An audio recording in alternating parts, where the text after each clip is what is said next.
67वें स्वतंत्रता दिवस के मौके पर प्रधानमंत्री मनमोहन सिंह ने आज लाल किले की प्राचीर से लगातार 10वीं बार देश को संबोधित किया। अपने संबोधन में प्रधानमंत्री ने हाल ही में उत्तराखंड में आई त्रासदी पर गहरा दुख व्यक्त किया। प्रधानमंत्री ने शोक संतप्त परिवारों के प्रति संवेदना और सहानुभूति प्रकट करते हुए राज्य की जनता को भरोसा दिलाया कि सरकार इस भीषण त्रासदी के शिकार लोगों की जिंदगी को दोबारा सामान्य बनाने के लिए प्रतिबद्ध है। इस मौके पर डॉक्टर सिंह ने प्राकृतिक आपदा में राहत और बचाव कार्य में लगे फौज, अर्धसैनिक बलों और केंद्र और राज्य सरकार के सभी अधिकारियों और कर्मचारियों के काम की भी सराहना की। खासतौर पर एयरफोर्स, आईटीबीपी और एनडीआरएफ के उन अधिकारियों और जवानों को उन्होंने श्रद्धांजलि दी जिन्होंने प्राकृतिक आपदा के बाद राहत कार्य के दौरान दूसरों को बचाने के लिए अपनी जान कुर्बान कर दी। प्रधानमंत्री ने बुधवार को नौसेना की पनडुब्बी आईएनएस सिंधु रक्षक हादसे पर भी दुख व्यक्त किया। हमें इस बात का भी बेहद अफसोस है कि कल एक दुर्घटना में हमने अपनी पनडुब्बी सिंधु रक्षक आईएनएस को खो दिया। इस हादसे में 18 बहादुर नौसैनिकों के शहीद होने की आशंका है। ये नुकसान इसलिए और भी दर्दनाक है क्योंकि अभी हाल ही में हमारी नेवी ने अपनी पहली न्यूक्लियर पनडुब्बी अरिहंत और एयरक्राफ्ट कैरियर आईएनएस विक्रांत के रूप में तो बड़ी कामयाबियां हासिल की थी। हम शहीदों को श्रद्धांजलि देते हैं, साथ साथ नेवी के सफलताओं के लिए उन्हें मुबारकबाद भी देते हैं। प्रधानमंत्री डॉक्टर मनमोहन सिंह ने अपने संबोधन में आजादी के बाद से अब तक हुई देश की उपलब्धियों का जिक्र किया। अपने संबोधन में उन्होंने महात्मा गांधी, जवाहरलाल नेहरू, इंदिरा गांधी, राजीव गांधी और नरसिम्हा राव सरकार द्वारा राष्ट्रहित में उठाए गए कदमों का जिक्र किया। पिछले दशक में उन्होंने देश में हुए बदलावों का जिक्र करते हुए कहा कि इस दौरान देश की सामाजिक और आर्थिक ताकतों में इजाफा हुआ है। प्रधानमंत्री ने कहा कि खाद्य सुरक्षा कानून बनने के बाद उसे प्रभावी ढंग से लागू करना सरकार की प्राथमिकताओं में से एक है।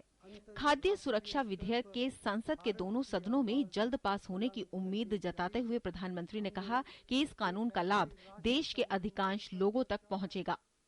अभी कुछ दिन पहले हमने फूड सिक्योरिटी कानून बनाने की दिशा में एक ऑर्डिनेंस जारी किया है। फूड सिक्योरिटी बिल अब संसद के सामने है और हमें उम्मीद है कि ये जल्द ही पास हो जाएगा। इस कानून का फायदा हमारे गांव की 75% और शहरों की आधी आबादी को पहुंचेगा। इसके तहत 81 करोड़ भारतीयों को 3 रुपए किलो चावल, 2 रुपए प्रति किलो गेहूं और 1 रुपया प्रति किलो मोटा अनाज मिल पाएगा। ये दुनिया भर में इस तरह का सबसे बड़ा प्रयास है। प्रधानमंत्री ने कहा कि बिना तेज कृषि विकास के गांव तक खुशहाली पहुंचना मुश्किल है। उन्होंने कहा कि गरीबी की परिभाषा को लेकर लोगों के अलग अलग मत हैं। प्रधानमंत्री ने कहा कि 2004 के बाद गरीबी कम होने की गति तेज हुई है। खासतौर पर इस दौरान बीमारू राज्यों ने तेजी से विकास किया है।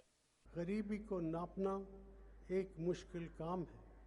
गरीबी की परिभाषा को लेकर लोगों के अलग अलग मित हैं, लेकिन हमें गरीबी की चाहे कोई भी परिभाषा अपनाए, इस बात से इनकार नहीं किया जा सकता कि 2004 के बाद गरीबी कम होने की गति तेज हुई है। कई ऐसे राज्य जो बहुत समय से पिछड़े माने जाते थे और जिनमें कुछ को बीमारू कहा जाता था, आज तेजी से विकास कर रहे हैं। प्रधानमंत्री ने अपने संबोधन में बिहार में मिड डे मील हादसे का भी जिक्र किया। उन्होंने इस योजना को जारी रखने का जिक्र करते हुए भरोसा दिलाया कि मिड डे मील योजना में सुधार लाया जाएगा। फूड सिक्योरिटी कानून बनने के बाद उसे प्रभावी ढंग से लागू करना हमारी प्राथमिकताओं में से एक रहेगी। इस दिशा में हमने राज्यों के साथ मिलकर काम करना शुरू कर दिया है। पब्लिक डिस्ट्रीब्यूशन सिस्टम के कंप्यूटराइजेशन के काम में तेज़ी लाई जाएगी। मिड डे मील स्कीम में सुधार लाए जाएंगे। बच्चों को स्कूल में मिल रहा भोजन पौष्टिक होने के साथ साथ साफ सुथरे ढंग से बना हुआ होना चाहिए। ये सुनिश्चित करने के लिए हम ठोस कदम उठाएंगे। डॉक्टर मनमोहन सिंह ने अपने भाषण में दुनिया भर में छाई आर्थिक मंदी के दौरान भारत की विकास दर और अर्थव्यवस्था में सतत सुधारों का भी जिक्र किया। मेरा मानना है कि भारत में धीमे विकास का दौर बहुत दिन नहीं चलेगा। पिछले 9 सालों में हमारी अर्थव्यवस्था में औसतन 7.9% सालाना की बढ़ोतरी हुई है। विकास की ये रफ्तार अब तक किसी भी दशक में हुई प्रगति से कहीं ज्यादा है। प्रधानमंत्री ने कहा कि सरकार ने विदेश नीति के जरिए दुनिया के तमाम देशों के साथ अपने संबंधों को मजबूत किया है। उन्होंने कहा कि पूर्व की ओर देखो नीति के सकारात्मक नतीजे सामने आए हैं। अपने संबोधन में प्रधानमंत्री ने पड़ोसी देशों के साथ अपने रिश्तों का भी जिक्र किया। उन्होंने कहा कि पाकिस्तान के साथ रिश्ते तभी बेहतर हो सकते हैं जब वहां की सरकार भारत के खिलाफ किसी भी कार्रवाई के लिए अपने जमीन के इस्तेमाल पर रोक लगाए। हमारी ये भी कोशिश रही है कि पड़ोसी देशों के साथ हमारी दोस्ती बढ़े, लेकिन पाकिस्तान के साथ रिश्ते बेहतर होने के लिए ये ज़रूरी है कि वो अपनी सरजमीन और अपने नियंत्रण वाली ज़मीन का इस्तेमाल भारत के खिलाफ किसी भी कार्रवाई के लिए न होने दे। राष्ट्रीय सुरक्षा के मुद्दे पर प्रधानमंत्री ने कहा कि हमें सीमाओं की सुरक्षा के लिए लगातार सावधानी बरतने की जरूरत है। नक्सली हमलों को प्रधानमंत्री ने लोकतंत्र पर सीधा हमला करार दिया। राष्ट्रीय सुरक्षा के संबंध में हमें लगातार सावधानी बरतने की जरूरत है। समय समय पर हो रहे नक्सली हमलों को पूरी तरह रोकने में हम सफल नहीं हो पाए हैं। छत्तीसगढ़ में पिछली 25 मई को जो नक्सली हिंसा हुई वो भारत के लोकतंत्र पर एक सीधा हमला था। भारत और पाकिस्तान के बीच नियंत्रण रेखा पर हाल ही में हमारे जवानों पर कायरतापूर्ण हमला किया गया। इस तरह की घटनाओं को रोकने के लिए हम हर मुमकिन कोशिश करेंगे। प्रधानमंत्री ने कहा तेज आर्थिक विकास देश के लिए बेहद जरूरी है। उन्होंने कहा गरीबी दूर करना, अच्छी शिक्षा और स्वास्थ्य सेवाएं उपलब्ध कराना और रोजगार के नए अवसर पैदा करना तेज आर्थिक विकास के बगैर मुमकिन नहीं है।